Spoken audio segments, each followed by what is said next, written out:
How's it going, everyone? Today we have another Teamfight Breakdown talking about FlyQuest versus Cloud9. We're going to use this team fight as a specific example of what goes into a good bait and how to convince your opponents of a compelling lie. So let's jump into it. So for some context on this game so far, Cloud9 has been ahead for pretty much the entire game, but FlyQuest has managed to kind of start to come back because of their superior front to back and their more scaling carries.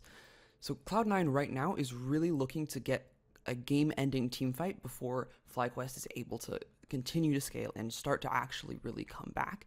And FlyQuest is looking to try and capitalize on further Cloud9 mistakes to slowly kind of claw their way back into this game. Right now, however, Cloud9 have advantage on the map, Baron is up, and FlyQuest don't really have any vision in either their topside jungle or the Baron pit itself. So they're fighting a little bit blind, and their option to contest this is to try and obtain mid lane priority, to try and force Cloud9 out of the Baron area down into the mid lane so that they can then push into the Baron area themselves and gain control over that part of the map. However, FlyQuest have no idea what Cloud9 is doing in the Baron pit, and you can see them throwing out some missing pings here, which do indicate that they are uncertain what Cloud9 is doing. They fortunately have this blue ward that indicates that they are not taking the Baron this moment, but the state of the map would imply that Cloud9 is currently setting up Baron control for a Baron attempt or a Baron bait incoming. Cloud9, on the other hand, want a messy teamfight skirmish to close out the game. They have kind of inferior front to back. They want something messy. They want something that is broken up into multiple little skirmishes instead of one cohesive team fight.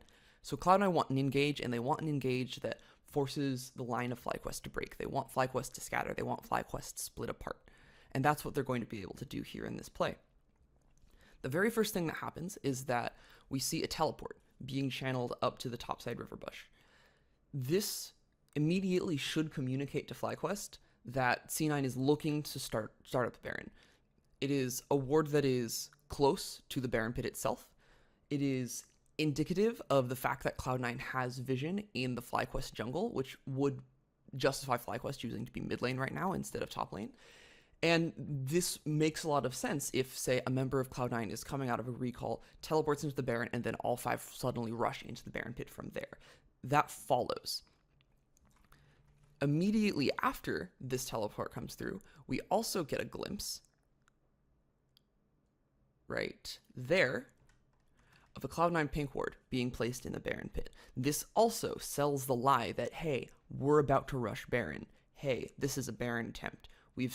We have communicated to you that we have vision in your jungle, as you normally do when you're about to pull off a Baron. We committed a teleport bot next to the Baron pit, and we are now pink warding the Baron, so you no longer have vision of the area.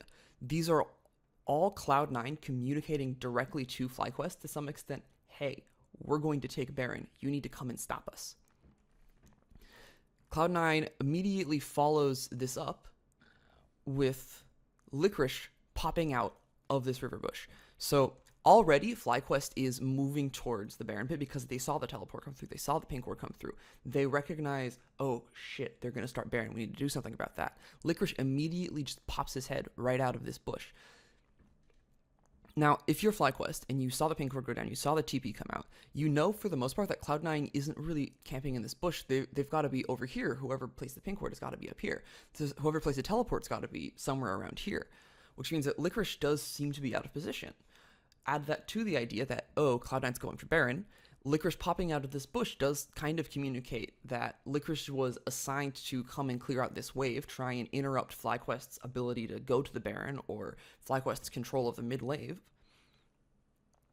But Licorice didn't quite have vision of the FlyQuest members. The blue minion wave hasn't really arrived yet. So he's popped out of this bush and gotten a little bit too close to FlyQuest. So it looks like he's made a pathing error. He should not have been there. But that the rest of Cloud9 is off forcing Baron. This also communicates to FlyQuest, okay, how do we play around this imminent Cloud9 Baron attempt? It looks like Licorice is right here. Seems like he's caught out. If Cloud9 is taking Baron, which it seems to be the case, the correct play is to jump onto Licorice. Licorice, as well, is playing like Cloud9 is taking Baron. He doesn't pop out of the bush and start walking towards FlyQuest. He doesn't pop out of the bush and just stand there. He walks out of the bush, takes note that, oh, FlyQuest is there, and then turns away. Is going to burn his dash to get away from members of FlyQuest, which, again, indicates that Licorice is caught out. This is how a pro player would play if he had stepped out of a bush, realized that there were several members of the enemy team there, and tried to get away, realizing that his team was trying to take Baron or do something else. So FlyQuest hard engage onto Licorice because he is realistically out of position. But then the other members of Cloud9, fresh from that teleport, fresh from that Baron ward, step out of the bush and ambush FlyQuest. They're able to get a messy engage. The backline of FlyQuest is exposed. Niski is able to get Pobelter effectively out of the fight for a significant period of time. Svenskeren is able to do the same to Wild Turtle. And we have a split fight. We have that fight that Cloud9 was really looking for, where the Aatrox is able to chunk out the main frontline members of FlyQuest without these powerful, bursty, high-damage backliners there to stop him from doing so. We get these messy split-up fight where Wild Turtle is not able to take advantage of his significant lead. Pobelter isn't able to make much use of his significant damage advantage over Niski, and the fight breaks down and Cloud9 get the victory. It's a messy fight, which is exactly what Cloud9 was really looking for, and they got it with a beautiful bait. They communicated directly to FlyQuest, hey, we're taking Baron, you need to come and stop our Baron. And then Licorice was able to step out of the bush and play in a way that sold the lie, that said, yeah, they're taking Baron, they told me to come take mid-wave. Oh no, I stepped too close to you. Now I'm dashing away, I'm running away. I'm using tools that would be useful in the fight to sell this bait, because getting the fight is more important than winning the fight itself. And that's what they do. They come up with the lie, we're taking Baron. They communicate the lie, we teleport here, we place a pink ward here.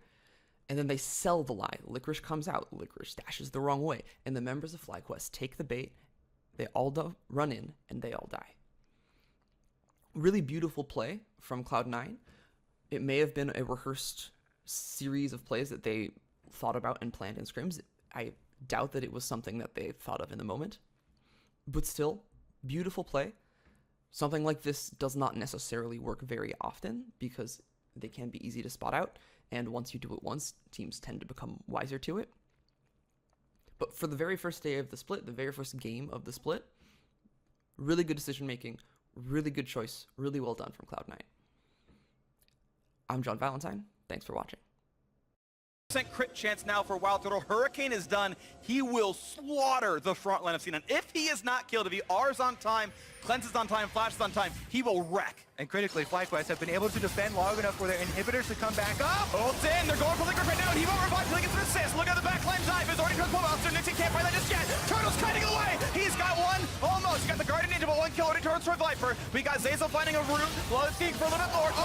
On the board as well. Looking for the next engage, though, could be really good damage. He just stays alive, but shut down by the Silas. These big carries are missing. They are falling, and it is Pobelter left alone against 3.